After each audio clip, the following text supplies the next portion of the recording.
Look at you go. You're flying. You're wagging your tail again. Alright, try to catch me.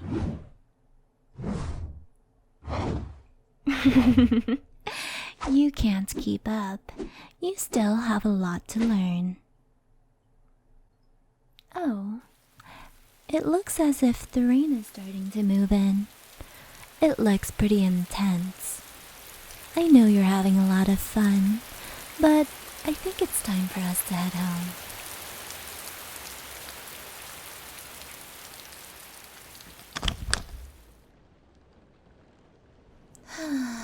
It's coming down quite hard out there.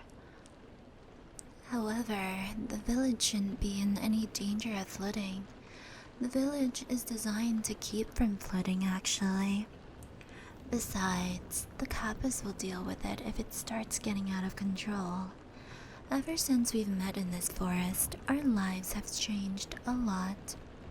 You gave up your humanity, and now live a secret life with me. Once I release that spell that turned you, things will change for all yokai. Many yokai will hate it. Some will take great interest in it. There are yokai who hate killing humans. My kind don't like killing humans. Not that fox spirits are usually nice to humans. We are mischievous after all. But humans are no fun if they're dead. Cat spirits really hate killing humans. But what I meant was that our whole village is based around us trying to hide from them. Things will change once I release that spell. But I think things will change for the better. There are many stories that have been told for centuries. Some of these stories are about yokai that were once human. Oh dear, your ears and tail are pretty roughed up. It's a fox spirit's duty to keep their ears and tail cleaned. Here, why don't you lay down on this bed and I'll brush them out for you. In fact, why don't I tell you some of these stories? You are always quite curious about this stuff. The story of the first human turned yokai. I told you before that there are 6 humans that became yokai. Well, there are 7 since you're one of them. But the story of the first one is quite interesting. The history is quite complicated, so I'll try to sum it up. Yokai and human relationships have always been complicated. It is known that humans existed way before yokai. The first ever yokai has written that humans were far developed before they existed. They formed some of the earliest civilizations. However, any positive relations the two may have had quickly deteriorated. It's not exactly known who started what, but war broke out. Humans learned magic and yokai hunter groups were formed. The yokai defeated all the hunters, and eventually humans forgot about our existence, and for a long time. Then they isolated themselves, doing the same tactics as we do today, of killing any human who comes near our villages. Eventually, after a few centuries, humans discovered yokai again. They both tried to get along better, but again, the two started hating each other and war broke out again. This is where the story begins. You see, yokai hunters began recruiting humans in their groups. Humans are usually very weak, both with strength and magic compared to yokai. But there were more of them than yokai, so the yokai were struggling to fend them off just because they were overwhelmed. There were not as many hunters at that point, at least not as many as there would be. But there were a few humans that became as powerful as yokai. However, there were also a few hunters who became yokai sympathizers. They realized that Those who became good with magic are not really any different than yokai. It was enough to make them realize that their act of preferring the world were acts of atrocities against yokai. Not that yokai didn't commit atrocities against humans, but anyways, some of them would surrender themselves to yokai to face punishment. Many of them were executed, some were taken prisoner, but were killed when humans attacked their village out of fear that the hunters would free them. However, in reality, hunters would kill those humans since this is viewed as extreme dishonor that justifies execution. Two of them even tried to have the transformation spell used on them. They didn't survive the process since, as I told you before, that spell was not reliable back then. The second human yokai war was brutal. For both humans and yokai, it was a fight to the bitter end. Humans would tend to avoid yokai fighters and target civilians. It was an easy target for them, since for many humans, trying to take a yokai fighter head-on single-handedly is particularly suicide. The point is that one human who became an excellent yokai hunter was named Tada. He was viewed as a real threat to yokai. Yokai back then had a system where if you brought the head or body of a highly known skilled yokai hunter, then that yokai would be rewarded with a ton of tazuns. It was also to prove that you were a true master of combat. Tada's name was on that list. 5 million tazuns. He helped destroy 2 villages and did serious damage to another one. He eventually became a yokai sympathizer. He surrendered himself to the village he caused so much destruction to. The yokai decided to try to turn him into one of them.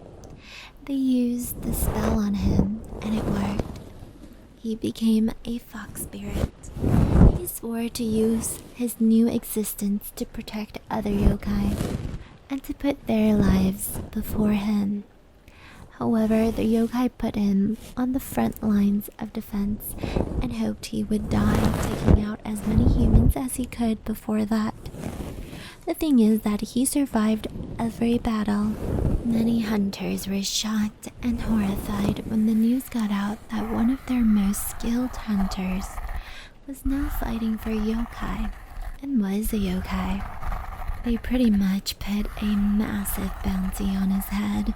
The hunters were also horrified when they realized that yokai hunters could become yokai themselves. Particularly, they feared that any captured hunter could be forcibly turned into a yokai. The yokai in the village he lived in didn't give him much respect initially. He had killed quite a number of yokai in the village when he was human, so many viewed him as a killer. But there is some good news. Tada kept his word. He protected every yokai he could. He saved yokai that were about to be killed. Some began to see him as a hero. Tada eventually was accepted into the village as one of their own. Tada pretty much lived the rest of his life with the yokai of the village. He died about 400 years ago. Interesting story, isn't it? Good. Your ears are twitching again. There are many stories I can tell you. Now, tell me what you think about this story. This is the story of the Tengu village. There was a village established by the Tengus on a mountain. It is somewhere in Russia and was established not long after we left China and other Asian nations. It was perfect because it was a mountain in the middle of nowhere. The cold climate never bothered the 𝗻𝗄𝑠, but it was too much for a human, so they rarely had human visitors. However, 𝗻𝗄𝑠 are known to be highly possessive. If they like anything, they will make sure to keep it at all cost. One day, a human decided to climb the mountain. He was spotted by a 𝗻𝗄𝑠 patrolling the mountain. However, for some reason the 𝗻𝗄𝑠 took a liking to him. He captured him and took him to the top of the mountain. The 𝗻𝗄𝑠 then took his climbing gear and threw it off the mountain. The human couldn't get down the mountain without it. The other 𝗻𝗄𝑠 decided not to kill him because of that. The human was very afraid at first, but here's the strange part. The human started to go along with his 𝗻𝗄𝑠 captive. He started doing whatever 𝗻𝗄𝑠 would do. It was the closest a human ever gotten to becoming a 𝗻𝗄𝑠 without the use of magic. However, the 𝗻𝗄𝑠 never taught him magic, since they fear he would use it to get away. There is this theory that if a human learns magic and becomes like-minded to a yokai, then the human could somehow become a yokai. The reason this theory exists is that yokai can change their race slightly. 𝗗𝐿𝐴 did this actually.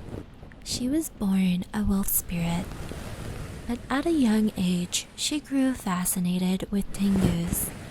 Even when she grew older, she wore 𝗻𝗄𝑠 clothing. But she was able to become part 𝗻𝗄𝑠. She grew a bit taller, learned to fly faster.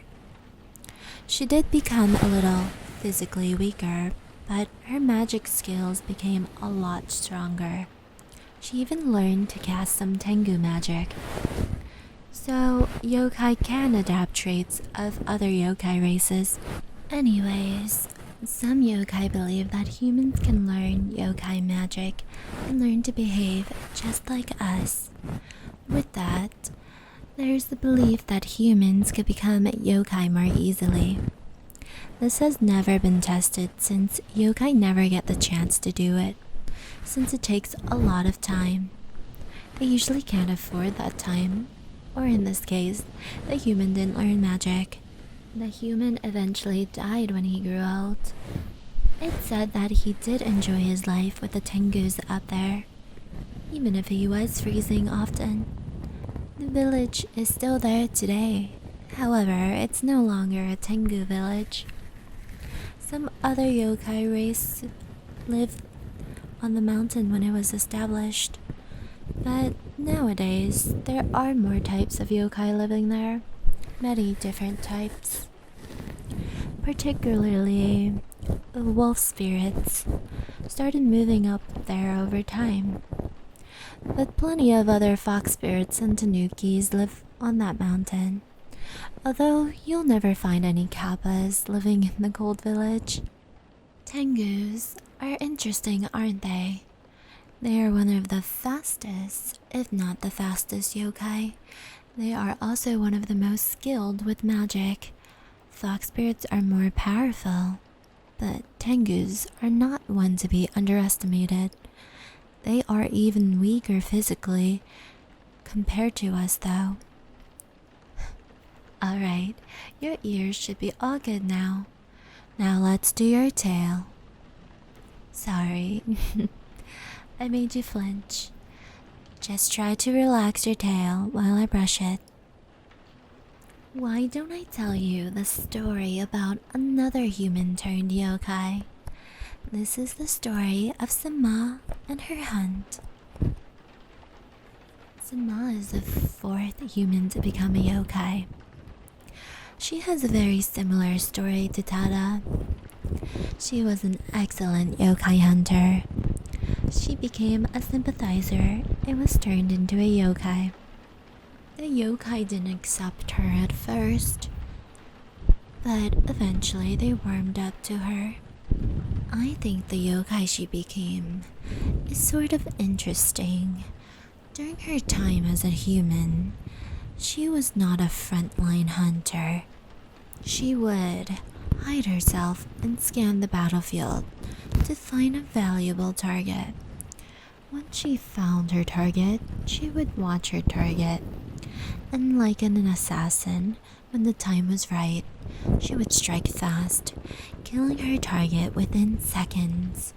She was compared to a wolf, silently stalking her prey, patiently waiting for the right moment, and striking fast and efficiently when it was time. It was pretty funny because when she was transformed, usually you're transformed into the yokai that transformed you. But in this case, despite being transformed by a tengu, she became a wolf spirit. Like 𝗏𝗏, she wasn't given much respect. Although the village didn't hate her as much, since 𝗏𝗏 didn't really do that much damage. But still, the yokai just hoped she would die taking out as many humans as she could before that. Again, Sama was able to survive every battle. She used the same tactics when she was a hunter. The fact she was a wolf spirit meant that she could possibly do it better. It did give her the ability to smell her targets, which made her able to see them better. She could also hear better as well, although she would defend the village whenever an attack happened. She was also put in assassin groups. Yokai rarely go on the attack, since the yokai struggle to defend themselves as is, but yokai often raid supplies or assassinate notable hunters. Sama was an assassin, and she was easily one of the best. She was particularly assigned to targets on the bounty system, and again, when humans learned she was now a yokai, they put her name on their bounty. When Sama was human, she trained many humans how to hunt just like her. She did the same to yokai as well, but the problem was the human students didn't take it well when they learned she became a yokai. Many of her former students felt they needed to kill her themselves. Eventually, one of her students became a massive problem for yokai and ended up on the bounty system. She recognized that it was one of her students and felt that she needed to destroy what she had created. She and her hunting group set out to take care of the target. However, the target had a feeling that she was coming, so they gathered other students to help her. Sama also suspected that, and it was confirmed when she got there. Her and her group prepared for a fight. However, she was at a slight disadvantage since the yokai were not as trained as well as she was. The target spotted one of the yokai and started their guerrilla tactics. They didn't want to fire if it would expose them, but once there was an opening, a shot would be fired. The fight lasted for 3 hours.